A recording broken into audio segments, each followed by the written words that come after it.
Hi, this video is intended for adult toy collectors. Welcome back to Nick's Antiques and Collectibles.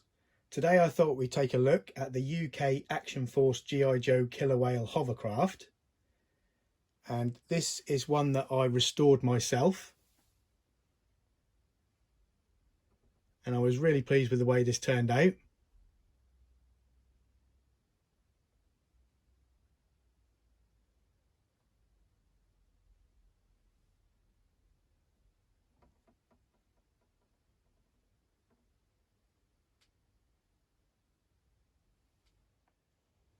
And this is from 1984, and it originally came with this figure, Cutter. The other two are just there for show. And when I got this originally a few years back, it didn't cost me a lot of money, and I actually got it with a Sky Striker as well that needed restoring. And I think I paid about £30 for both of them, I'm not quite sure. And this needed a really good thorough clean. And also it needed some parts replacing and repairing, which I'll show you now.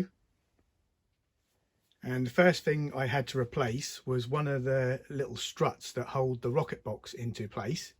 I discovered that that was missing, and instead of trying to find one on eBay, I decided to make this one myself, and it was quite simple to make. It's just a little piece of plastic tubing with a curve bent into it by heating it up, and then I just put a small piece of Lego into the end of it and painted it green, and I think that looks pretty good. And also, I don't know if you can see this on the camera, but one of the little tabs that hold the Rocketbox onto the strut was broken off. So I just replaced that with a little pin, and I painted that green, and I'm quite happy with the way this looks. If I can help it, I don't really like to buy bits and pieces from eBay. I'd rather just restore it for, myself, because it's just for my own collection anyway. And the most common problem you'll find when restoring one of these killer whales is the rear fins, because originally they were just held on with a little tiny piece of plastic in there, and it just broke away over time. And I looked at different ways of fixing this, and the only way I could find was to add like little doll's house hinges, but I didn't really like the way that looked. So I thought about it for a while, then I came up with this much easier solution of adding the staples. And these are just normal paper staples out of like a stapler. And all I did was I put a couple of little holes in there, as you can see, and then I put the staple through, and then I just pushed it flat on the other side and painted it green. And I'm really pleased with the way this has turned out. And as you can see there, the staples are hardly even noticeable. And this set comes with lots of accessories. It's got the 4 rockets on each side, 2 large cannons and 2 double machine guns. And it's also got the mini bike tucked in the back there. And on this side it's got the 5 depth chargers that you release by just pulling this lever,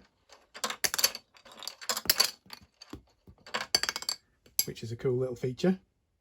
And it's also got the recon sledge that shoots out of the front by pressing this little button. And as you can see, you can actually fit the figures onto these little mini vehicles. And it also has a removable engine cover on each side and a nicely detailed engine. And at the front of the vehicle there's a boarding ramp, and this hatch opens up to give you access to the inside where you can put your action figures. And it's hard to see in there, but there's actually 4 sets of pegs, so you can stand 4 action figures in there. And at the back here there's a really cool play feature. There's a plunger that if you press, it makes the propellers rotate, which is really cool. So there it is, my Action Force Killer W.H.A.L.E fully restored. Let me know what you think of it in the comments below. And also let me know what you think of my method of fixing the rear fins. I think this is definitely one of my favourite vehicles in the Action Force and G.I. Joe range. And if you like the video, please give it a thumbs up, and thanks for watching. I'll see you in the next one.